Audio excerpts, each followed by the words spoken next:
This is Daily Blast Live. We're talking about what you're talking about. It's because everyone's talking about this. Always live, always real, always unpredictable. I think that's taking it to another level. Yeah. Log on and join our live conversation. He said this as we were coming on TV.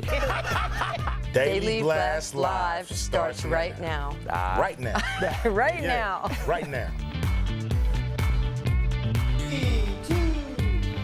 Well, that was nice of Ice Cube and Nancy Lieberman. Thank you for that. Yeah. We have a brand new interview with them coming up in just a minute. Welcome to Daily Blast Live. It's Tuesday, June 25th. We are live and we're talking about what you're talking about. Right now I'm here with Erica and Brandon. As usual, I'm Jeff. Let's get to it, guys. Dame Judi Dench is defending some of the most hated men in Hollywood right now.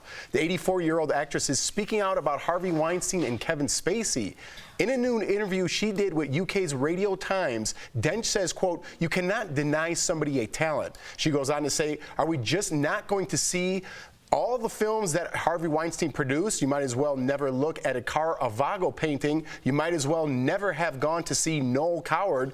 Dench has been critical of Weinstein, becoming one of the first female celebrities to slam him over allegations of sexual assault against a number of women. Weinstein, of course, denies those accusations against him, but this has us asking, can you still enjoy art made by any artist? By disgraced artists? Can we still perform? Can we still enjoy music or actors or producers? Can we still enjoy their art? We've been asking this since we started the show 2 years ago. Can you separate the artist from the art? And I think in a lot of respects you can, especially when they embody the art.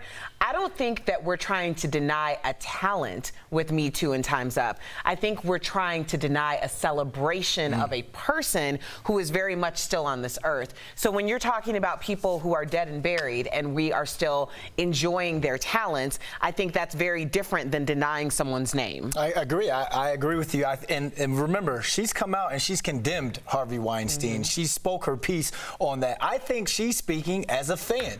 When you're talking about music moguls and you're talking about great artists who do great work, Kevin Spacey, Harvey Weinstein, as a fan, I'm going to watch those movies. I'm going to watch those TV shows. That doesn't mean I want to hang out with them or I condone anything they're doing. But as a producer or a coworker, I don't think I could work with someone like that, because then we're talking about the blowback. And just think, when Kevin Spacey came out with that movie, it only opened in a couple theaters. So those who have worked their butts off, stage crew, makeup artists, they're the ones who suffer if you decide to work with that person. I think that's key, because you have to remember that Judi Dench has a horse in the race. I mean, she won Best Supporting Actress back in 1998 for Shakespeare in Love for her role as Queen Elizabeth. So she's almost asking, are you going to deny my Oscar-winning performance? But there's some duality of thought there, and I think it's a very interesting conversation. I think so too, and good for her for standing up. Listen, for me, it's to each their own. If you want to watch those movies knowing what they did, that's up to you. I'm not going to yell at you if I come over to a party and you're playing Michael Jackson and I saw the documentary, now I have this opinion. That's up to you to decide. So if you don't like that, then you could shut it off. But if you want to watch it, I mean, I'm glad she opened up the conversation. For sure. Good conversation. All right, guys, let's move on to Lady Gaga. She has a strong message for fans. During her show at the Apollo Theater last night, she says there's one question everyone should ask. It's, quote, "What is your pronoun?" Because for a lot of people, it's really hard and their pronoun is not respected or even asked. By pronoun, Lady Gaga means he, she, or they if you're meeting someone for the first time. I mean, this is tricky. This is something that I guess we have to be conscious of, and I'll be the first one. I'm not asking someone what your pronoun is. If I see you, Erica, I'm going to call you a she. If I see you, Jeff, I'm going to call you a he, and it's on that person to correct me. I don't feel as though I have to walk up and ask someone, hey, should I call you he or she, or what should I label you or call you as? It's a tricky situation, I feel like. I think it's something you read the room on, and I'm saying this because last week I read an article about my sister, who is a queer woman of color, and it was about the fact that a queer woman of color had opened up this business, and it said that that Ebony went by gender neutral pronouns. Well, Ebony had just been here like a couple days before, and I had no idea that she went by gender neutral pronouns. But in hindsight, if you think about it, if I were in a situation where I was just meeting Ebony for the first time, I probably would use a gender-neutral pronoun. Right. But because Ebony's my sister, I just think of her as sister, she. But now I'm being more careful. Right. Although she's like, or although. See, but it's no. That's exactly the point. That's exactly the point. As long as I think all of us, anyone's trying to learn, you know, and not being disrespectful. If you, like you said, you could read the room and think, okay, this person might want to be called something else. It is up to both of us to get it right, what we want to say. Because I'm not being disrespectful. You're not speaking out of turn, right. And I don't want that to just get confused and then become hate. And this has me thinking, because when I get my makeup done every morning by one of our makeup artists who's a male and is gay, I say, thank you, sir. So now I'm thinking, like, should I not say that anymore? Which is, I'm glad we're having this conversation. But that's what he would respond to, thank you, sir. See, I think of it more like I had a situation where someone wasn't out, and anytime we'd have a conversation about their life and the person in their life, I would refer to as they, the person in their life. Yep. And I think that was because we didn't want their sexuality or their, you know, to be a topic of conversation. Yeah, I think respect is the key word in this whole thing. We're all trying to be respectful. All right, guys, Pamela Anderson is opening up about her love life. The actress posted a photo on Instagram saying she is no longer with her boyfriend, soccer star Adil Rami. Is that right? Yeah, Adil Rami. You got the Rami part. Adil Rami, maybe that's his name. But the caption is harsh. It reads in part, "The last 2 years of my life have been a big lie. I was scammed, led to believe we were in love. I'm devastated to find out in the last few days that he was living a double life. He is the monster." Pamela also tagged the National Domestic Violence Hotline in her post, and she could be accusing Adil of being abusive during their relationship. You know, tagging that and all. She also says he kept her from her close friends and was warned he is, quote, not to be trusted. Now Adil is disputing her allegations, saying he wasn't living a double life. No, to me, it sounds like he was living the life of a baller. And that's just honest. She's already admitted the fact that she was warned and told that not to trust him. I don't know why women think that they are so special, that they're going to be the one person that this guy hasn't cheated on or had this type of relationship with. I take a lot of issue with her tagging the domestic violence hotline, but only giving examples of him being a philanderer. Right. That doesn't make him a violent person, and we can't just put those two together and act like they're synonymous. She says, specifically, the reason why she says he is the monster is because he was telling her what he was doing the entire relationship. Y'all need to learn to listen with both of your ears. He said, specifically, I have teammates whose girlfriends have apartments next door to the wives for convenience. So when she finds out that he has an apartment for a woman next door to her, she's shocked? Yeah. Like, come on. Yeah, and I get that. I get that. You got to be very careful. Again, this is all alleged. We don't know what he did. She just tagged that. But that's, you know, this man's life can be ruined, quote unquote, because of this incident. Now, if he comes to play soccer in your city, they're like, oh, that's the guy who beat up Pamela Anderson or abused her. And we don't even know what the abuse is or if there is any. Absolutely. And I mean, Erica just said everything I wanted to say as well, but a lot better. So great job. Great job. Yeah. That happens to me a lot too. Great job. I like it. It means we can move on. Yeah. All right. The internet is on fire over The Bachelorette last night. You guys got to see this. 1, 2, 3, go.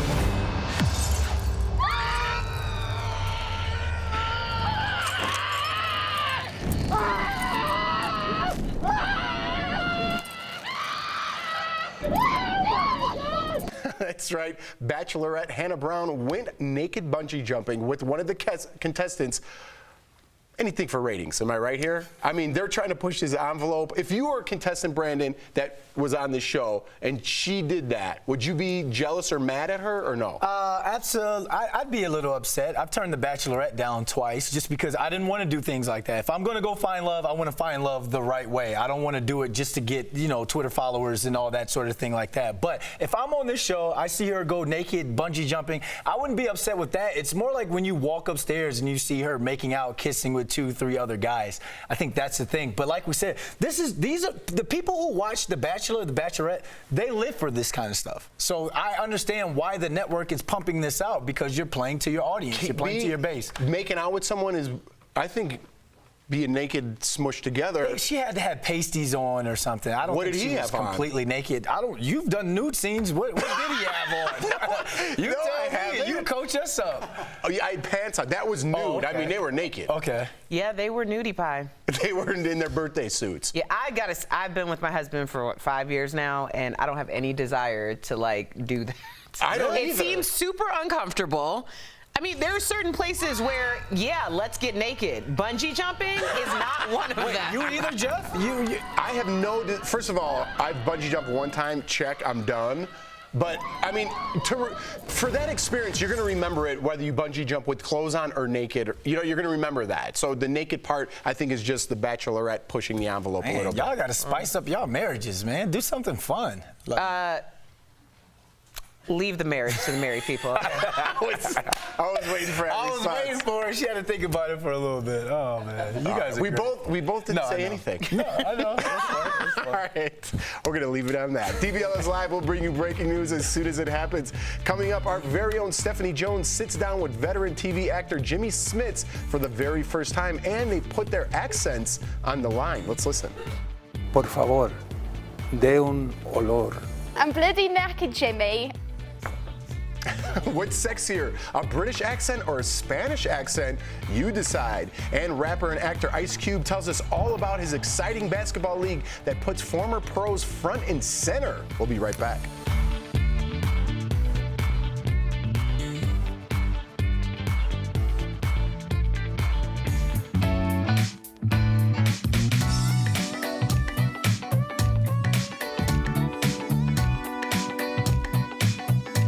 So, what's up? Yeah. What's going on? Who's watching Big Brother tonight? Oh, there you go. Brandy Sprung. Yeah, Big Brother starts tonight. We didn't do a story out on the show, but the premiere is tonight. It's a 2-night premiere. So when does your thing, has your thing already aired? Yeah, I'm done. So mine was to meet the castmates. When they first moved So it was live, right. So we did it from the diary room, and they came in one at a time. That was last Monday, so 8 days ago. So then they go into the house. I believe they went in, I don't know exactly what day, but Tuesday or Wednesday. So you go in the house for a week first, because they have to get that first week, because that's a 2-night premiere. So they need time to edit that. And then after that, it's live. Everything's live from there on out. They just have to pre-do it 1 week so they can get a story going, you know? So that's what they're Big doing. Brother? Yeah, Yeah, so someone they're just wrote in, Brandy Sprung said, who's watching Big Brother tonight? Oh, yo, that's what y'all just did? yeah, we We were talking about watches. Just watches. Okay. You guys hear that? Yeah. Okay. So yeah, so I'm excited. My wife's out of town, but I'm like, I'm gonna record it. You gonna watch it? So we like watching it together. It always brings up like old memories. It's the same shell of the house. They just changed the interior, so it's weird like watching. Even when I go back, I get a little nervous. You know, it's like weird because the emotions that you go through in that house are so real, and you're there for such a long time. It's like you get like not PTSD, but almost. You know, so when every time I go back, I'm like, whew, let's do it. That's a lot. Going into the show, did you think that you were going to have this much success? Not at all. Really? When I was on the show, I was like, nobody's watching, because I didn't know what it was. Jordan didn't know what it was. And I'm like, nobody's watching this. And when we got out, my brother came to the finale, and it was like craziness.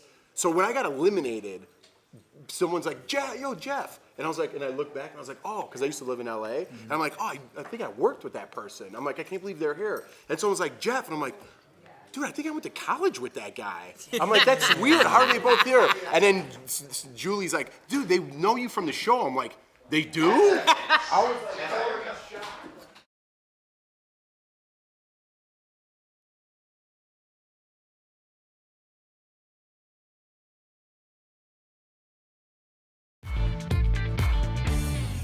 Welcome back to DBL. The NBA Finals are over, but basketball continues in Big Three. DBL co-host Al Jackson sat down with Hall of Famer Nancy Lieberman and rapper Ice Cube to talk about The League, one of Ice Cube's most iconic songs, and Drake's behavior during Raptors games. Big Three.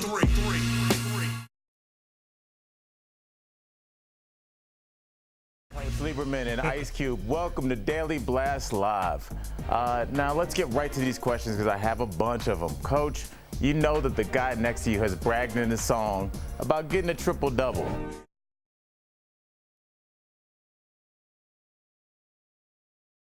Game plan against people, how would you shut down Ice Cube? I would not let him in the building, so he would have no opportunity to have a triple-double. I'd make him stay home on date night with his wife, Kimberly. What do you think about Drake's behavior during the playoffs? Like, calling attention to himself, and he touched Nick Nurse. I mean, what would you do if Drake is touching your shoulders during the game? It's not too many things that guys like us fan out about, you know. And Drake, he's a fan. His team, first time winning the championship. You should have saw how I acted the first time the Lakers won the championship. You know, I would have got arrested. All right, I love it. I love it. Now, Ice Cube, you've been around every A-list, B-list celebrity there is. Can you tell us the best celebrity basketball players? Oh, man, Snoop was pretty good. The Game is great. Flex from back in the day. Oh, yeah. Yeah, you know, even Jaleel White. My man Urkel got game.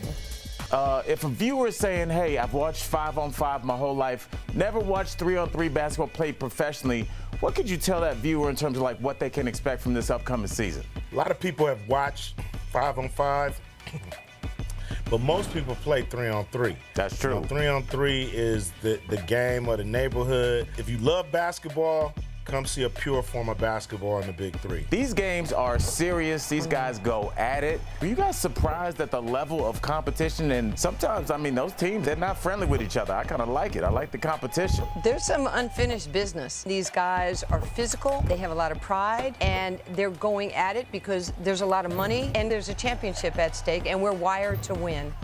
I appreciate you guys. Come back, see us anytime. Can't wait for the season. And you guys, our fans, remember, watch Big Three games this weekend. It begins. Can't wait. Thanks again, guys. Thank you. Great interview, Al. Coming up on DBL, longtime TV actor Jimmy Smits has been killed off a lot of shows on camera. He tells our Stephanie Jones all about his favorite death scene next.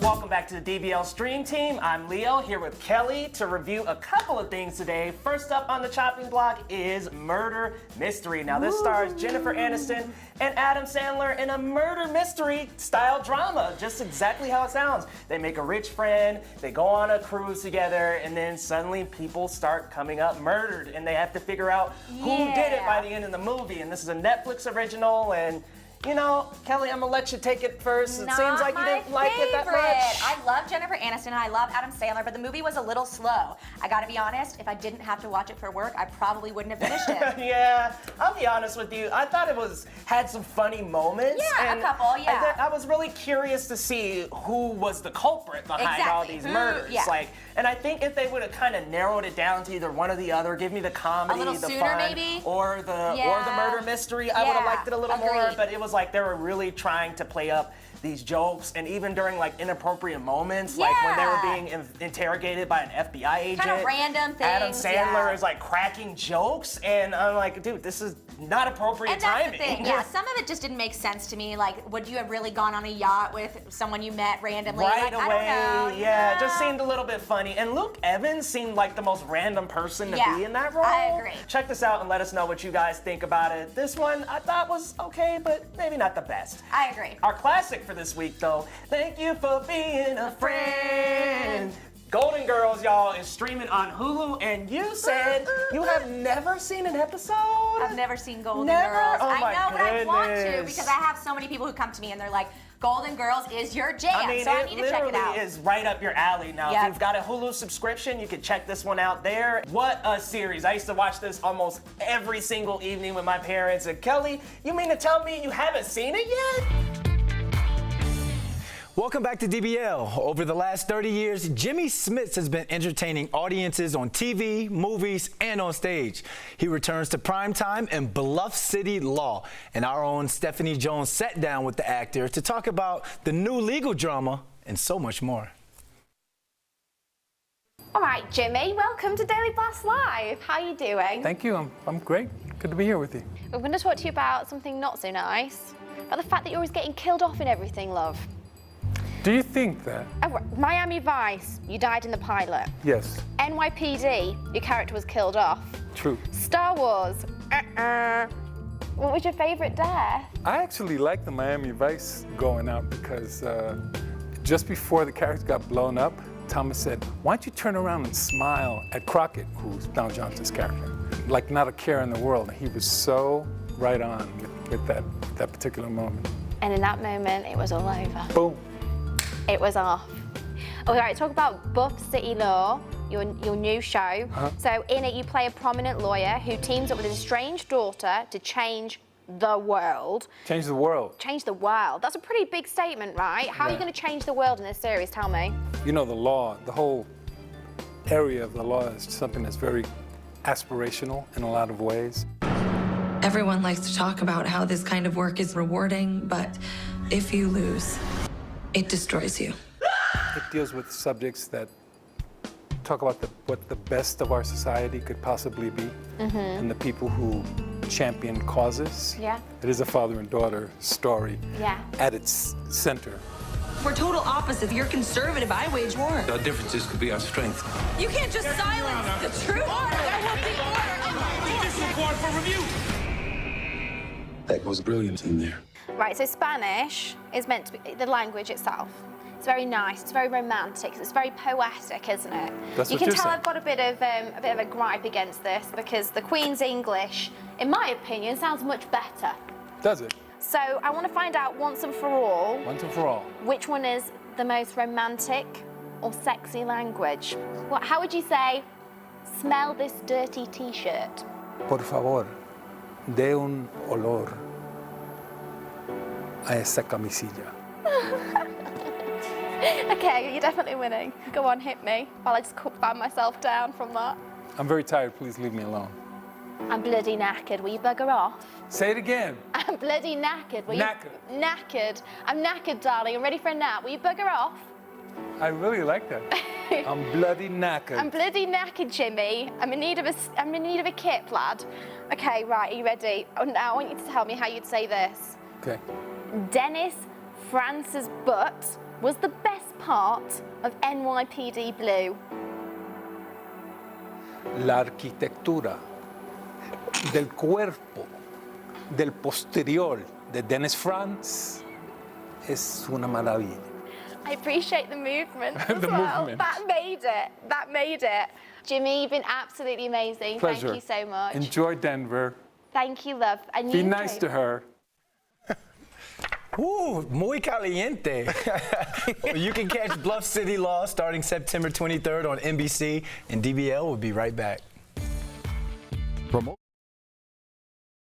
Hey guys, welcome back to Beauty Blast. I'm Jeray, and today I want to give you guys a couple of clean beauty secrets that I learned from the clean beauty icon herself, Rosemarie Swift. Now, I was able to pick her brain about herself, her amazing brand, RMS Beauty, and so much more. But today, I want to make sure that I brought back the tips that she gave me for flawless skin and flawless makeup every day. Now, the first one I want to share with you guys is using her beauty oil. Now, I'm not just saying any beauty oil. Her beauty oil is the truth, guys. This oil is what truly gives you an amazing luminous glow in the skin that's not oily, but simply a beautiful luminous finish. All right, y'all? Now, with this guy, it has amazing ingredients like jojoba, rosehip, and even ashwagandha oil, which is amazing for healing benefits. This is also going to make sure that the skin has the hydration that it needs to make sure that our makeup glows on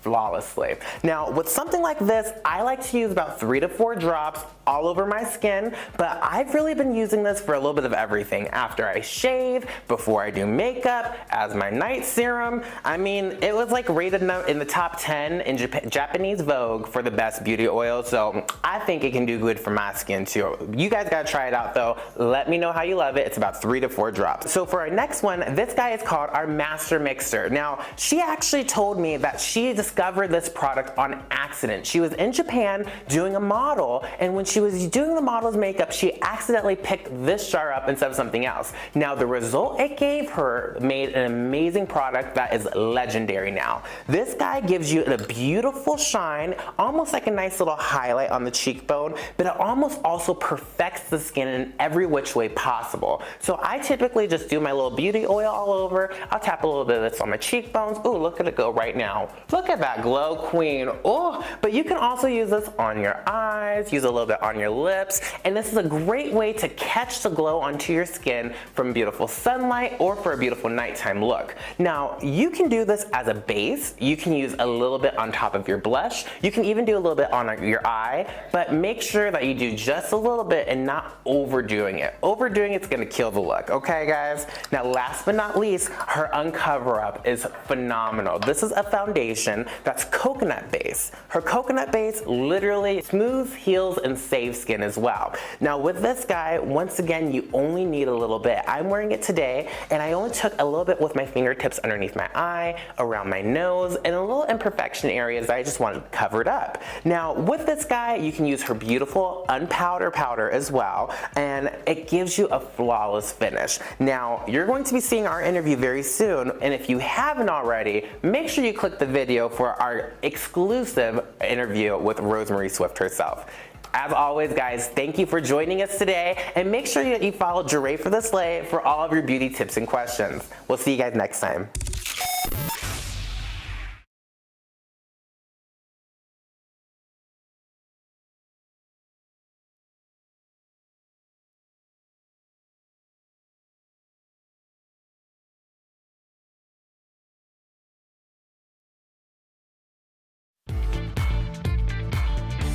Welcome back to DBL. How much would you pay for a photo with a celebrity like Sylvester Stallone, Arnold Schwarzenegger, or Mel Gibson?